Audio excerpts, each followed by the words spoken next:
I just want to take in this moment. This is the perfect opportunity for them to showcase. Oh my God, ngayon pa lang nagiging emotional na ako. Sorry guys.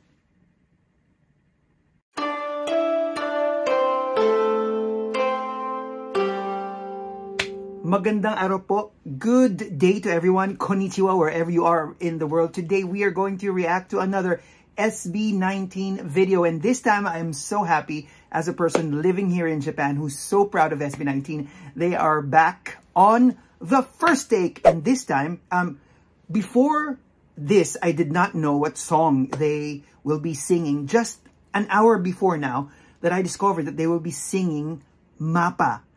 That's why I am really excited to see this video for the first time. Okay, I'm going to see this for the first time. I have not seen it before recording this video, so I am going to give you my first time watch reaction, my first watch, first take, first watch reaction. And this is very special to me because Mappa has a very, very special place in my heart. I might be able to tell you more about that later. Sana hindi ako maging emotional. And I'm also very happy that they have another video on First Take, because this is such a big show. So big that when they first appeared on First Take 2 weeks ago, they were noticed by a lot of Japanese reactors. So now a lot of Japanese reactors are reacting not only to their First Take video of their performance of Gento, but their other videos as well. And I have been watching these Japanese reactors, and they have, so far, they have only amazing things to say about SB19. Kaya ngayon po, sobrang excited ako dito. Not only because it's SB19 performing on First Take again, but also because it's the song Mappa. So, ano pa bang hinihintay natin? Let's start watching and reacting to their performance of Mappa on the First Take. I think they're wearing something different now, right? Yeah, red, purple, blue, green, and checkered. Plaid.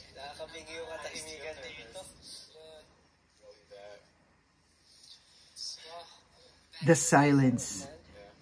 Too silence. We're not. So nervous. Okay, they're ready. They're ready. Let's see what's going to happen. Let's go.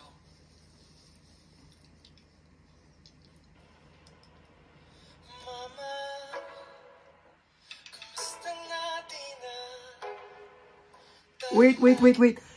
It's a different arrangement. I'm excited about this. It didn't start with a piano. It started with a different arrangement. It sounds like it's very waltzy. Let's see how this is going to go. Okay? Good start by Justin.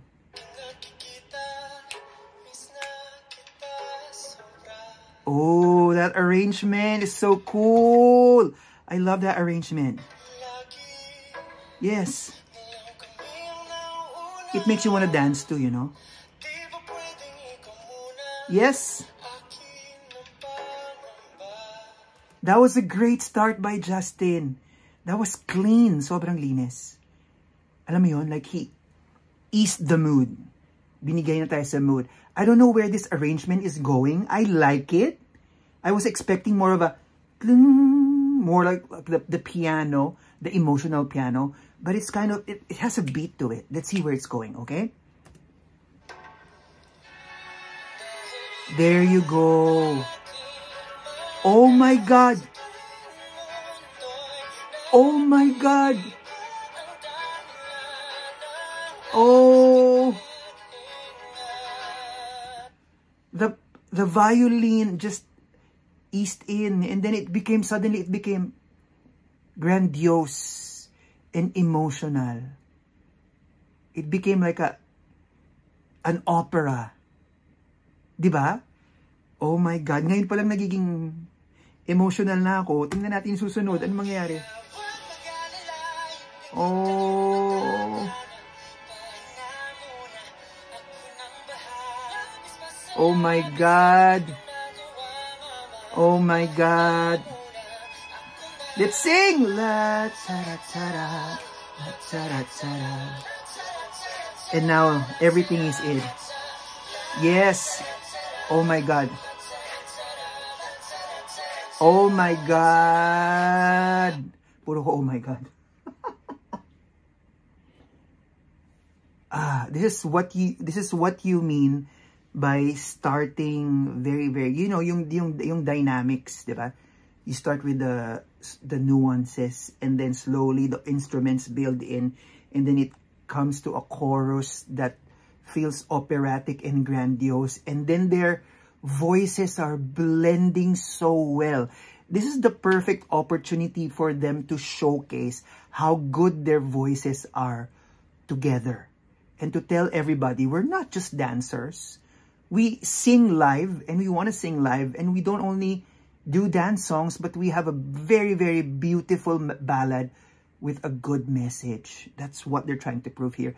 And just by the first chorus, they've already been able to prove it. Let's continue.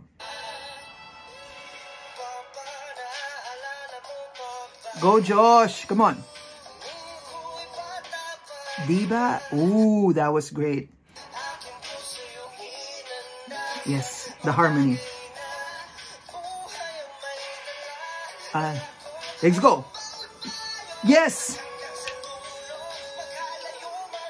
Oh my God. Yes, Josh, you nailed it. Let's see the harmony. Woo! Oh my God. Oh, I just want to take in this moment. Ken with that voice. Come on, Ken.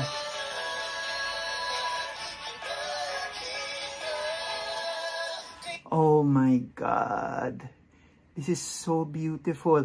Alam mo, now that it's a stripped down version and there's not so much of the instrument, it's more, you know, a laid back version, we can hear their individual voices more, and we can appreciate them. They're so beautiful. All of them bring different kinds of voices into the fray, but when their voices mix together, it's just so beautiful. Come on, guys. Ako nang bahala.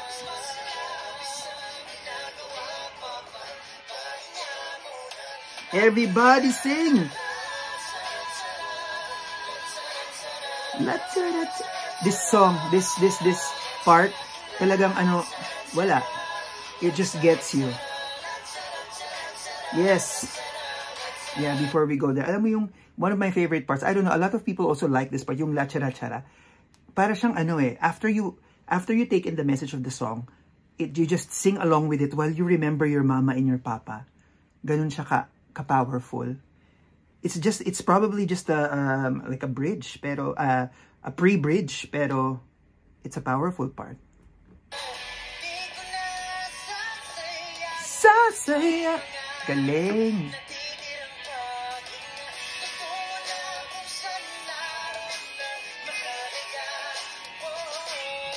It's my first time to hear that harmonization from Josh. I've always thought that Ken does all the lower register harmonies, but now I appreciate how Josh is also bringing his own lower key voice to the harmony. That was beautiful. Diba? That's still Josh. I've always thought that was Ken.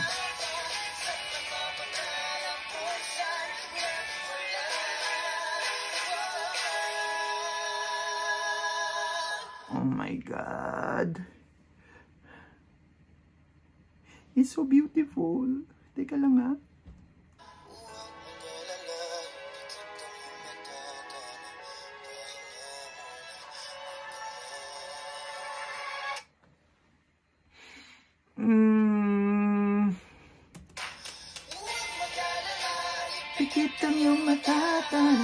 Sorry, nakikanta ako ha. I'm so sorry. I can't help but sing with it. But I promise, I'll be listening to this song later just by itself. Nang dire-diretso. This is just my first time reaction hearing this. Oh my God, yes! There you go. I hear Ken's voice. Oh my God. Oh my my God, that was a beautiful part. I'm hearing some, I don't know, new vocal harmonies. Hindi ko alam kung dahil lang it was stripped down, that's why we're hearing all the individual harmonies. Or nandun na siya noon pa, nung ano pa lang, nung pop version pa lang. Oh, yes. And then it strips down. The instruments die down again.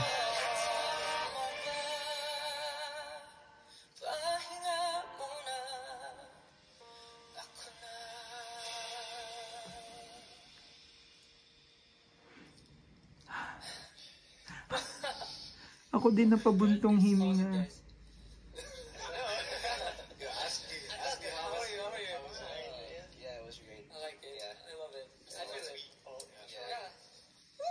Well, It's really good here. It's an amazing experience to be here.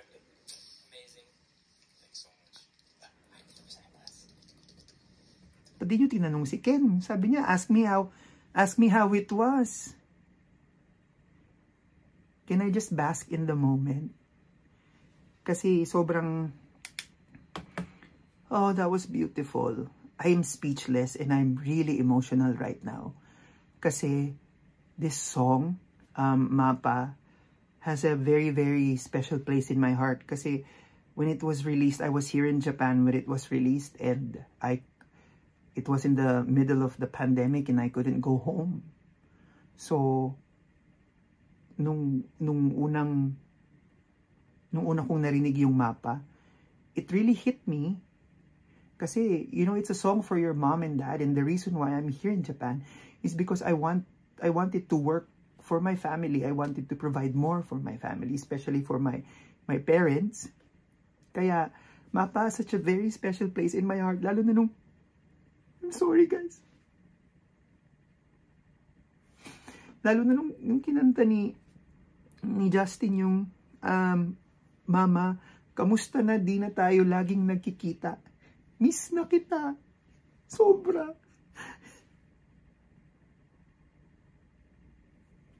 Sorry.